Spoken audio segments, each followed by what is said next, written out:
Hello, and welcome to Essential Alchemy. Alchemy is defined as the power or process that changes or transforms something in a mysterious or impressive way. My hope is that the information in this podcast can help you transform your mood, your energy, physical health, or even connect some dots to help you shift your mental or emotional state.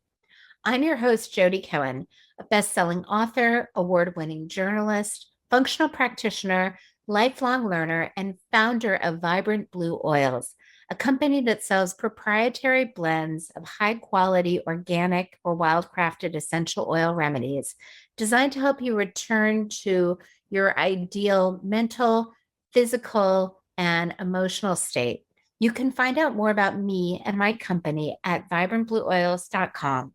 And with that, let's get started with today's episode. Hello, I'm Jodi Cohen, your host, and I'm so excited to be joined by my fellow lymph and fascia enthusiast, Desiree De Spong. She's the founder and CEO of Medela Health and stands at the forefront of lymphatic therapy and has created two amazing at-home tools, an orb and a flow vibrate, that can really help you kind of integrate your practice at home. So welcome. Thank you for joining me. Thanks, Jodi. It's a pleasure to be here. So tell me a little bit about how you got into this, how you started developing your at-home tools, like what really prompted this brilliant business. So 20 years of the industry. I had been a lymphatic therapist, but also a teacher. So I was teaching in the US and here in New Zealand and Australia. And I think it just, as part of being a clinician, you identify where the gaps are. And so it became more about developing product or technology that could fill that gap. So for example, our main point of sale is a practitioner-only product called Flowpresso, which is a compression device. And that was due to, manual lymphatic drainage is very time spent. It can be costly and it's quite hard to get a really good practitioner, and especially in your location, you can be traveling hours. So this has filled a gap into clinics where they can now offer a therapy that's consistently the same and gets the outcomes.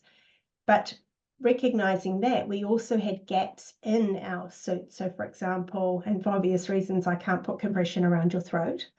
So we wanted to adapt a product, and especially now with the insight of the lymphatics and knowing that we do have a lymph in the brain that needs to be managed, there was the developer, the Flow Vibrate. But where the benefits have come in is people are getting rid of the puff in their face and they're seeing changes to jaw pain. Dr. Christine Schaffner, example, she uses it for the vagus nerve. So we started to see other uses. And then the other key one that was missing in the suit therapy was in the armpits. Now, I've been working in breast cancer for 20 years. I still speak for a lymphedema group every other month. And it is an area I've got a lot of passion around, needing women to improve their overall breast health. So this was one that you could put into your armpits. But we also added in a oscillation and vibration so that we could work with fascia as well, because we know how the impact of that can have on your body if it's rigid and not creating flow. Do you want to show your device and just give people a quick overview of how you recommend people use it and the benefits? Certainly. So this is your Flow Vibrate. And yes, when I developed it, people kind of made the comment that it looked kind of like something else that was used. And trust me, it was not the reasoning behind it. It was when I've used rapid release technology, for example, and I've been using that in clinic for a very long time and saw the advantages to using vibration. But that tool is phenomenal, but really noisy and quite cumbersome to deal with. So it was all about creating micropulsations around, so that what you're trying to do is drain, and the head is designed to get around the contour of through the neck, and then there's a whole sequence of under the face. You want to be able to get through all the different drainage points. Sinus, it's really good for sinus, and it's been able to be great for the headaches, for congestion in the brain fog. It has 3 vibrations, so basically a mild, medium, large. So it's a higher strength. And so the light one, we're putting more around the face. We don't want to be putting too much vibration. We want to create little pulsations, improve the collagen, blood flow, everything that's going on. But as we go into other areas, when we use it in the body, for example, you may want to do it down. There's a group of lymph nodes that run down from above the collarbone down into the armpit. We would use them there. You can also use this in the armpit as well. It can be used on the abdomen. There's lots of different ways that you can use the Flow Vibrate by increasing the vibration. So that was the one that was developed for the face.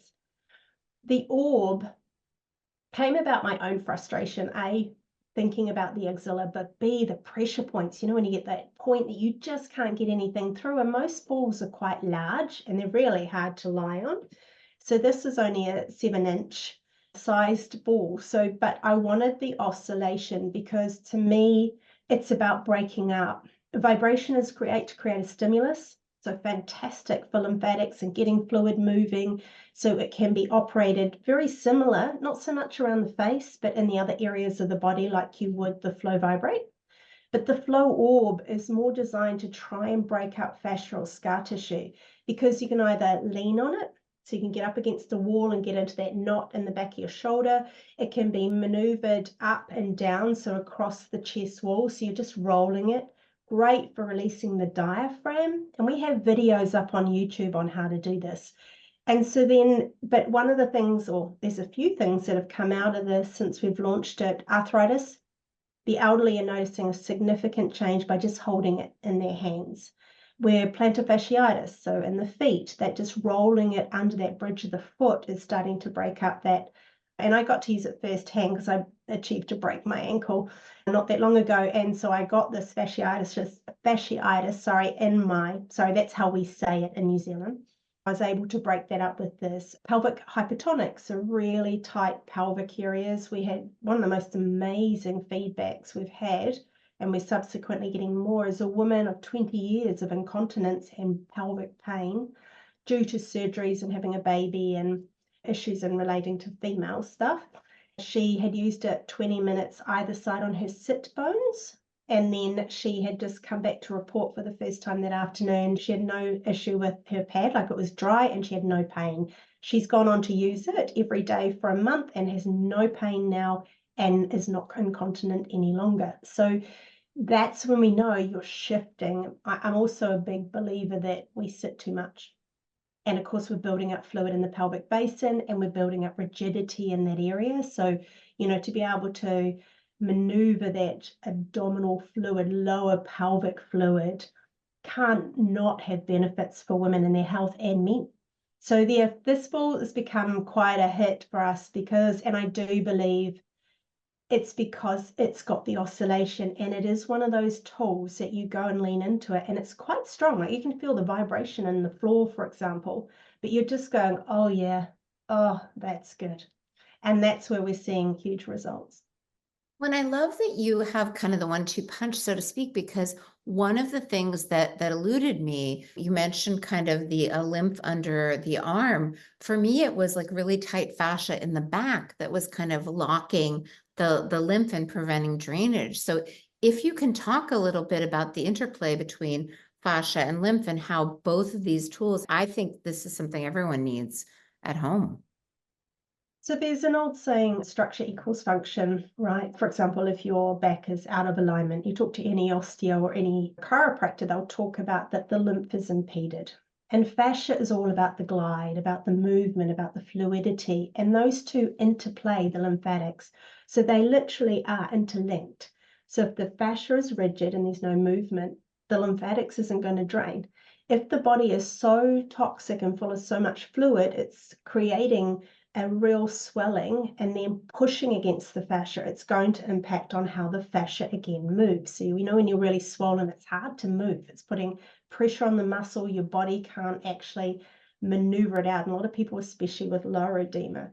So when it comes to the back, if you are holding tension, you're holding lymph. It's quite simple. It's not rocket science to me, but it seems to, for some reason, we forget to keep it simple. I think that's my issue. And so if the vertebrae's out or the fascia is tight, especially in around the shoulder area, because we do a lot of sitting again and we're moving and hunching over, which diminishes our breath, which is then not the deep diaphragmatic, which means you're not moving the fluid through the chest wall, because we have to breathe. I mean, I don't know if you remember that old thing we used to say, I must increase my bust.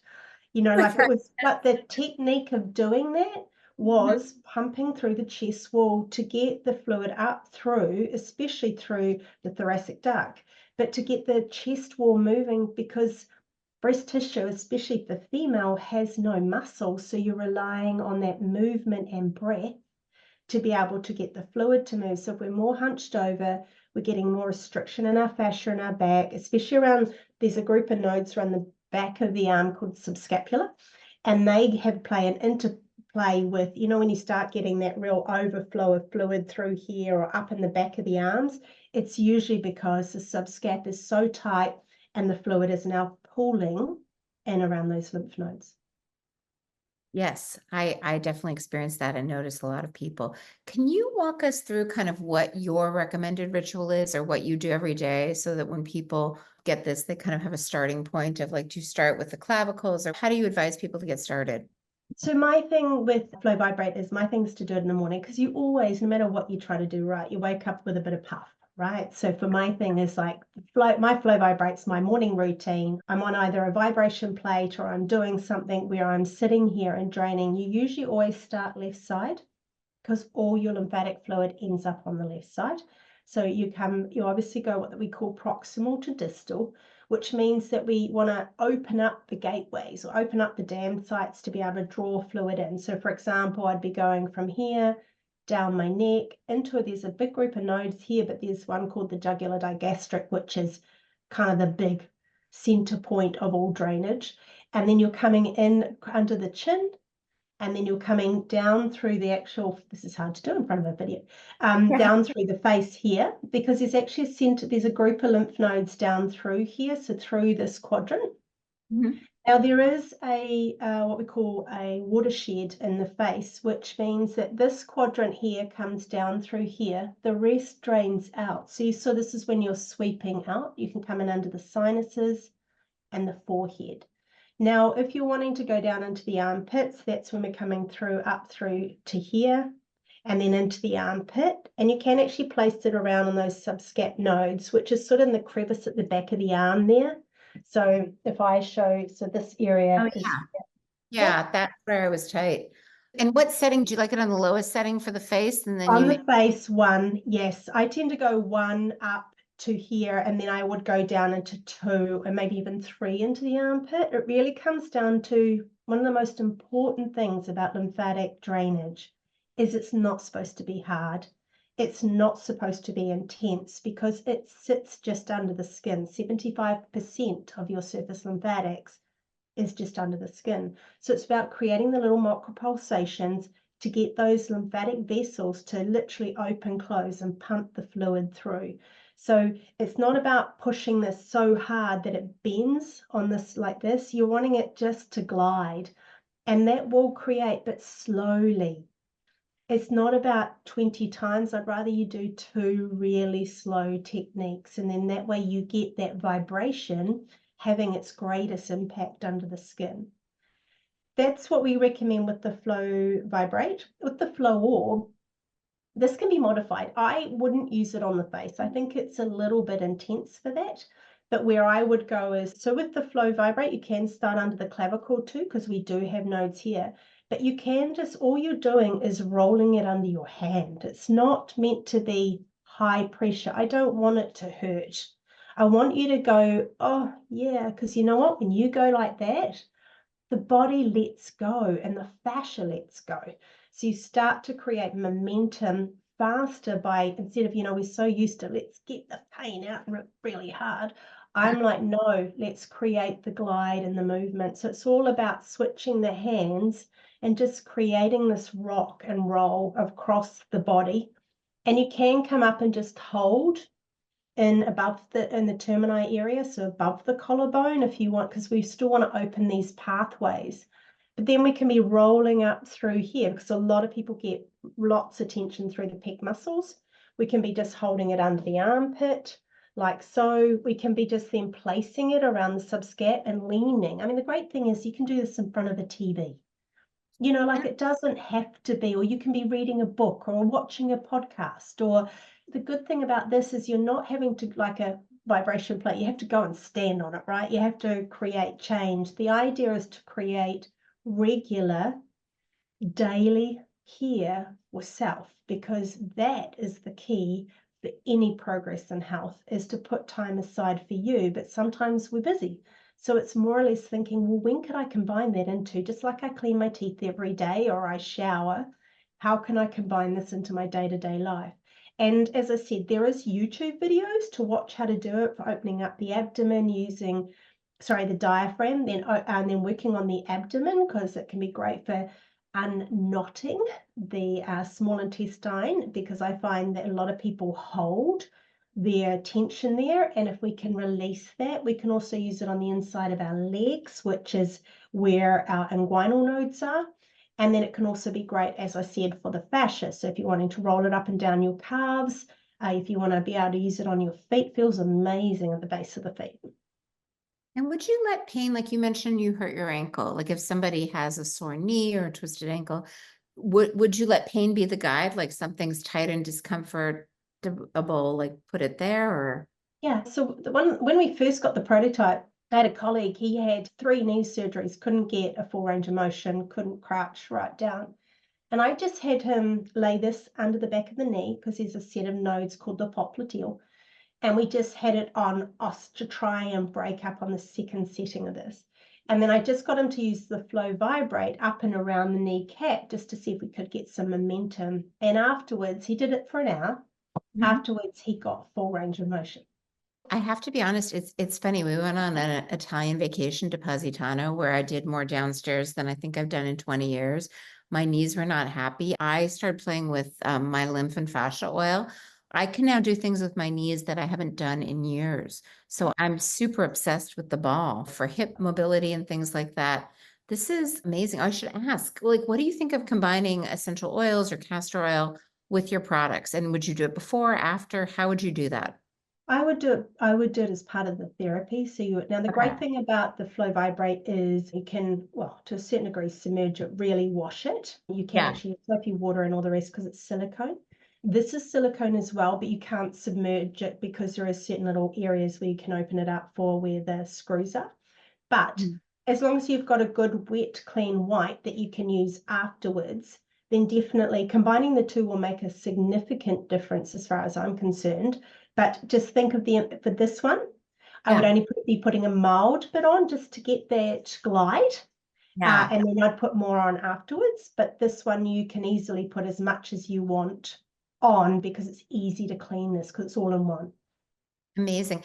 And you recommended starting like once a day. Do you think that's enough to start to see an impact? Should people do it twice a day? Well, most people have reported once a day they do see an impact, but if you're dealing with an injury or you're dealing with something that's quite chronic, then twice a day is going to make the most significant. I think, again, always come back to pain as your measure, or discomfort, because the one thing people aren't always aware of, that when you work with fascia, it has a ripple effect. So as I, for example, unleashed the fascia in my foot, then I started getting hip issues. Now, the hip was because the hip had compensated for so long. Now I had to work with the hip and then the shoulder, because our, what they call anatomy trains of fascia, are all interlinked. So don't think it's created a new problem. It's just an unraveling. And if we understand that, then we kind of go, oh, okay, cool. Well, I've obviously dealt with that side of the issue, but guess this is where it all maybe started from. And then you work with that. So it's all about breaking it down to recognizing that it's not just going to be one area. There may be 2 or 3 that you have to work with when you're working specifically with fascia. That's actually a really valid point. I have heard death starts in the feet, so feet are a good area to start. I've also heard the abdomen because of the shallow breathing. Do you have ideal starting points for unraveling fascia, knowing that it will have a ripple effect, or? I come back to, I'm quite simplistic. I come back to, where is your pain point? Because that's Yeah. what you're focused on, right? But it Yeah. will create a ripple.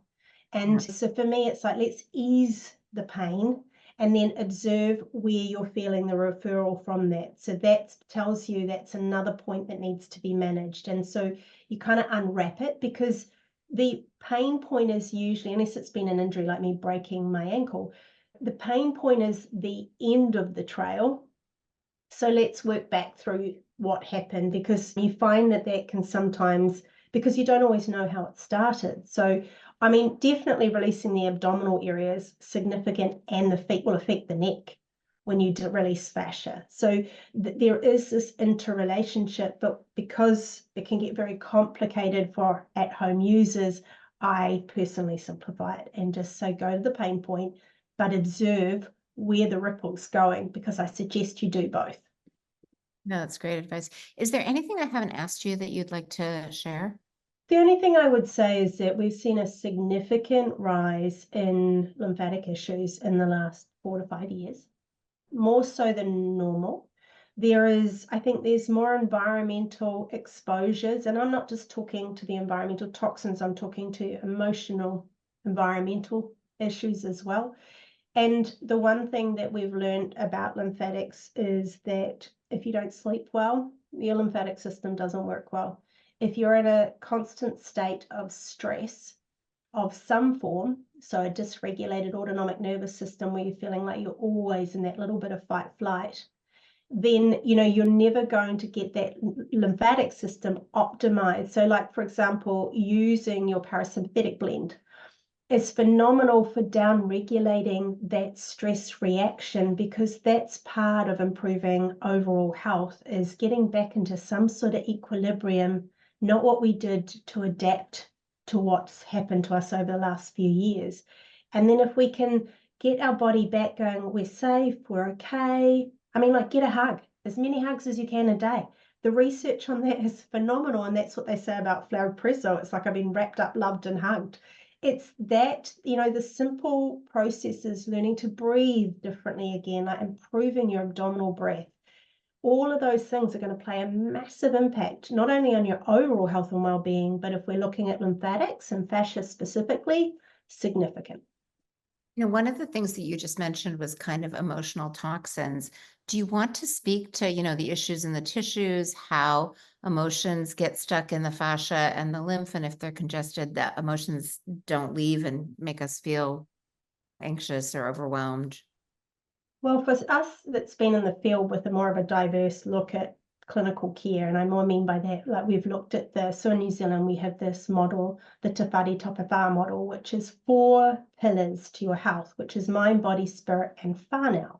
Whānau is family to us, and it's not necessarily your biological family, it's the people that you surround yourself with. Are they uplifting, or are they bringing you down? And are they providing you that support and love you need, or are they critical and always making your life hard, right? So those 4 factors are really important for recovery and health. So emotional, I mean, the Jodi Spenders of the world have taught us we are what we think, right? The great thing is we've got plenty of science now to back this, which I think is fantastic as a practitioner, that I'm not just, we use the expression woo-woo, I'm not just, saying stuff, but emotion. So for example, with lymphatics, your Louise Hay, for example, would say, what are you holding on to? What are you not letting go of? And Yeah. so the weight is a big part of that. That can be a protection. A lot of weight issues I see are fluid issues. They're not actual weight. It's to do with the way the lymphatic system's functioning, but more importantly, what they're holding on to. So creating a barrier of support. So, for me, emotions play a massive part. We know that both the fascia and the lymphatics, it's a little bit of a chicken and egg. Is it sitting in the fascia, or is it sitting in the lymph? Yeah. There's a little bit of argument depending on whose side you're on, which system you tend to study more. But it doesn't matter. At the end of the day, they know cells hold memories. We know, I've been doing this amazing study in the last 8 weeks on the relationship to intergenerational trauma and how that all comes through us on a cellular level, and how our behavior is influenced even by our granddad or our great granddad, because of learning mechanisms that have come through. So that every experience you have has had some impact on you, and whether you hold that in the tissues then impacts on how you recover or how your health and well-being is. So for me, letting go of your fluids and creating that movement back in the fascia is what helps you just let go of what no longer serves you. And to that point, I've noticed that when I'm less rigid in my fascia, I'm less rigid in my life. It doesn't matter where I sit in the restaurant or the movie theater. It doesn't matter. I got glutened the other day and I was like, you know, So you're it's going with the flow rather yeah. than, yeah. Mhm. Well, this was wonderful. Can you please share where people can find your products and find your videos? Yeah, so we have our website is www.flowpresso, so that's PRESSOUSA.com, and you'll find our products on there. And then we also have a YouTube that says Flow Presso. So flow like we know it, and then the PRESSO. And they can see the videos on Flow Vibrate and Flow Orb and how to use them. And yeah, we have a pretty good setup there and lots of information you can obtain. So the idea is to really get people to, well, my thing has always been to support people to look after self. And we know it's a challenge, even us as practitioners. It's a day-to-day reality of reminding yourself to take care of self. So the idea of these products is to simplify it so that we can have people in their flow. I love that. And I love that you have kind of home care. If they want to try the Flowpresso device, can they find a practitioner near them on that site too? Correct. Yes, there's a location map. You just put in your area and then it'll come up. Sometimes we're putting them up every day. So just bear with us or connect with us, because sometimes we've found that we can, New Zealand, we're just such a little country, but in the US, it could be easier to go overstate to another clinic. Like it might be Yeah. over an hour as opposed to in state, it's 2 hours. So you can contact us as well, and we'll ensure that we give you any information we have. This was so helpful. Thank you for your generosity of time. Thank you for these beautiful products, just giving people a way to help themselves. This is really My amazing. pleasure. Thank you. Thank you for having me. It was wonderful, and I certainly love your product. So I think the combination would be incredible.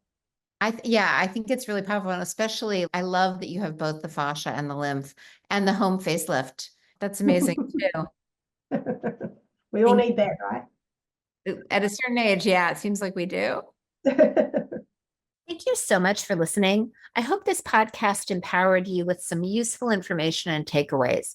If you liked this episode, please consider sharing a positive review or subscribing.